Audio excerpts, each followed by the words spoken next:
Good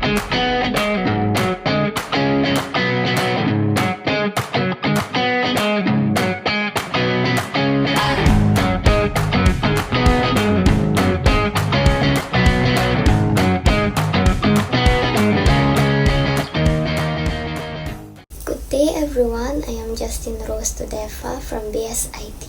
Today I will talk about nanotechnology, a scientific and technological convergence. This means that nanotechnology is the result of different branches of science and technology working together to create new innovations. As the title says, it focuses on innovation and development through scientific efforts. Technology has greatly changed human society over the centuries. Several milestones mark this progress, from the creation of stone tools by Homo habilis to the inventions of Sir Isaac Newton and Galileo Galilei during the Renaissance, through the Industrial Revolution, and now in the information age where information and communication technologies dominate everyday life. So it means technology has really changed human life over time.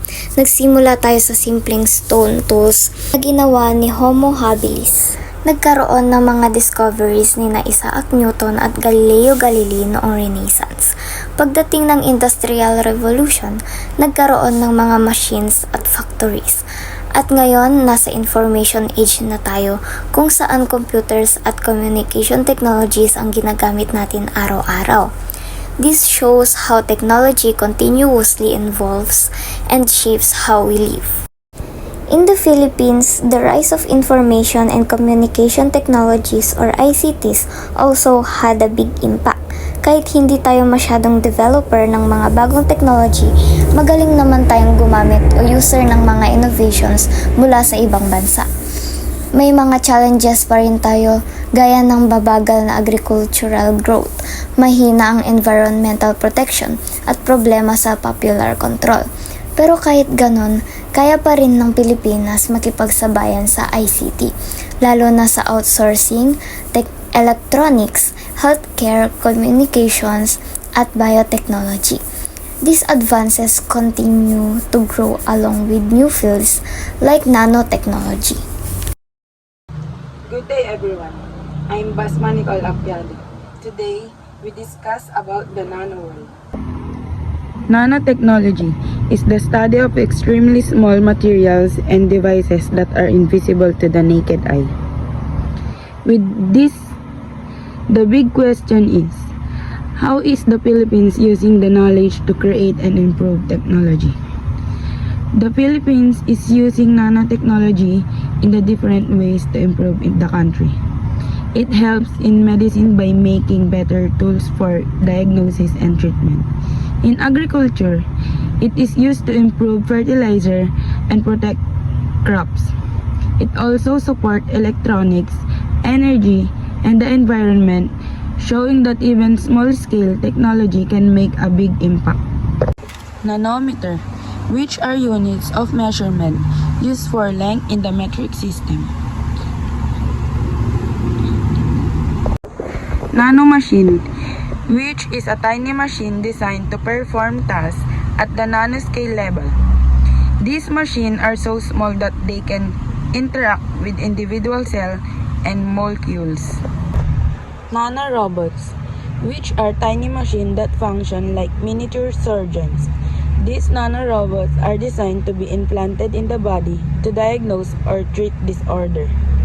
Good day everyone, I'm Carla Villalobos from BSIT, and today I will be discussing about nanotechnology, one of the most fascinating in the modern science that deals with working at the atomic and molecular levels. So let's start. First, let's talk about nanomedicine. Nanomedicine is a field of science that deals with using nanotechnology in the field of medicine. It focuses on developing new ways to diagnose, treat, and prevent diseases using nanoscale materials, making treatments more effective and targeted inside the human body. Next, we have nanotronics. This is a field of science in electronics that uses nanotechnology. It helps create faster, smaller, and more efficient devices like computers and gadgets, improving their overall performance. And now, let's move on to the short history of nanotechnology. The history of nanotechnology began in 1959 with Richard Feynman's talk titled, "There's Plenty of Room at the Bottom." He explained that scientists could work with atoms and molecules at a very small level. Later on, inventions like the scanning probe, microscope, and discoveries like graphene and nanotubes helped nanotechnology grow even more. And lastly, let's talk about the application of nanotechnology in the Philippine environment. The Philippines ranked 39th in the carbon nitrogen dioxide emissions, and pollution is still a big issue. But nanotechnology offers solutions like silver nanoparticles for antibacterial use, nanoparticle sunscreen, and carbon nanotube clothing that resists stains. These innovations show how nanotechnology can help improve our environment and promote a cleaner, healthier future. And that ends my presentation about nanotechnology. Once again, I'm Carla Villalobos. Thank you for listening. Hi, I'm Lovelyn D. Gonzalez, and my topic for today is all about consumer products, other application of nanotechnology, and concerning the environment. On consumer products, nanotechnology is already used in many everyday items like clothes, cosmetics, and batteries.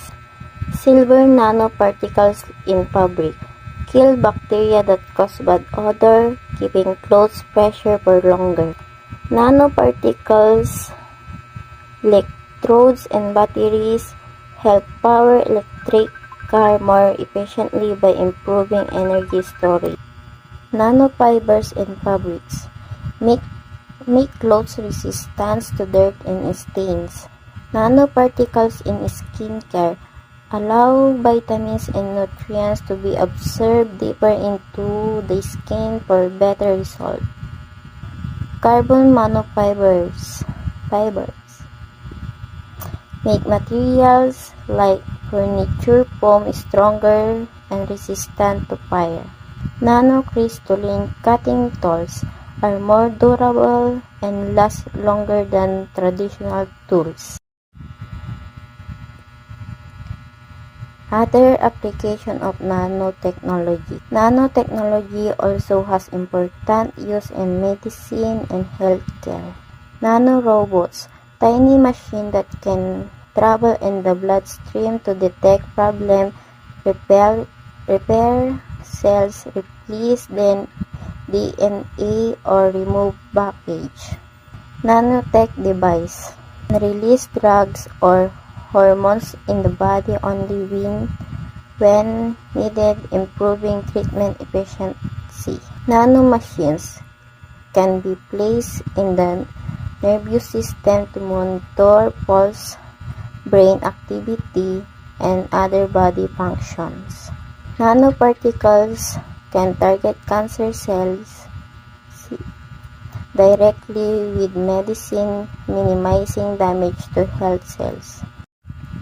Concerning the environment, nanotechnology also help protect and improve the environment.